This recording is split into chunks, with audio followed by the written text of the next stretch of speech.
populli Tiranë. Në Kosovë, përfaqësues të policisë dhe të shoqërisë civile thonë se mbrojtja e dëshmitarëve si një nga veprimet më të rëndësishme për vendosjen e drejtësisë në vendet e paskonflikteve, po përballet me vështirësi. Ata thonë se një ndër problemet kryesore për këtë çështje që deri tani ishte në përgjegjësi të pranisë ndërkombëtare, është mungesa e besimit të qytetarëve në sistemin e drejtësisë. Nga Prishtina njofton korrespondenti ynë Besim Abazi. Kosova tashmë ka një ligj për mbrojtjen e dëshmitarëve që shënon edhe fillimin e trajtimit të kësaj çështje nga institucionet vendase, por zbatimi i tij ndeshet me mangësi që kryesisht kanë bënë me sistemin e drejtësisë dhe besimin në të. Këto komente u bën të martën e Prishtinës gjatë prezantimit të një studimi të qendrës për volumtim dokumentime e publikime me temën mbrojtja e dëshmitarëve në Republikën e Kosovës. Besa Kabashi Rame nga kjo qendër tha se mbrojtja e dëshmitarëve është thelbësore për të arritur drejtësi kalimtare në vendet pas konfliktit armatosur, si është rasti i Kosovës. Pas luftës, mbrojtja e dëshmitarëve ishte në përgjegjësi të organizatave ndërkombëtare, fillimisht administratës së Kombeve të Bashkuara e më pas të misionit të Bashkimit Evropian për sundimin e ligjit, por tash është koha kur me këtë çështje duhet përballen institucionet e Kosovës me përvojë të paktë në këtë fushë.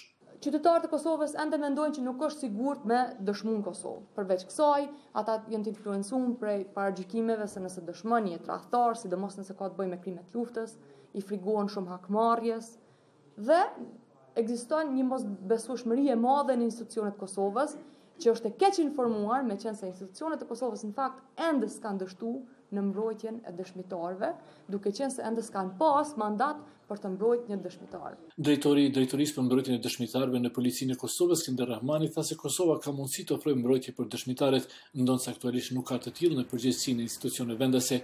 Ai përmendi po ashtu me dyshin e dëshmitarëve si rrjedhoi e frikës dhe pasigurisë, por dhe vështirësi tjera me cilat përballet sistemi për shkak të pengesave në lidhje në lëvizjes edhe për dëshmitarët që duhet strehuar jashtë vendit. Edhe aplikimi i vizave për ne paraqet një problem jashtëzakonisht të madh, për shkak se ju dini se Kosova ende nuk e ka liberizimin e vizave dhe ne për një dëshmitar duhet që të aplikojmë në viza, kur dihet se duhet bëhet ndrimi i identitetit. Dhe kjo paraqet një problem dhe një sfidë në të ardhmen. Kosova tash për tash ka një fond prej 240.000 eurosh për mbrojtjen e dëshmitarëve, një shumë e vogël për zbatimin e programit të mbrojtjes së tyre.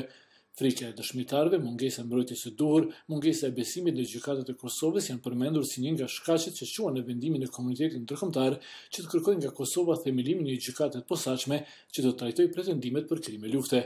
Vendimi për themelimin e saj u miratua në fillim të muajit gusht në Parlamentin e Kosovës. Për Zërin e Amerikës, Besim Abazi.